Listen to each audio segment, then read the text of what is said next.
মুর্শিদাবাদের ঘটনার পরিপ্রেক্ষিতে বিজেপি আজ হিন্দু শহীদ দিবস পালন করছে।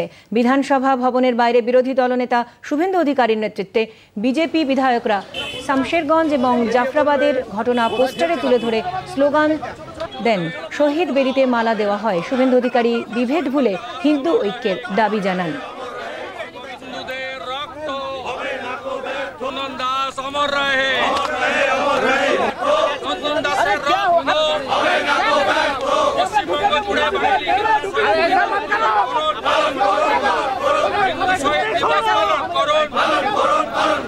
হরগোবিন্দ দাস, চন্দন দাস কোন রাজ্যের?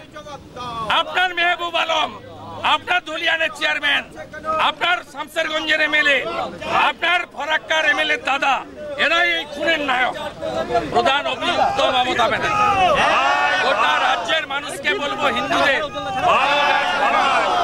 মোমবাতি মিছিল করুন, শহীদ বেদি করুন, চোখের জল ফেলুন, চোখের জলে শপথ নিন। এই হিন্দু বিরোধী সরকারকে আমরা ফেলবো, খুনিদের জেলে পুরবো।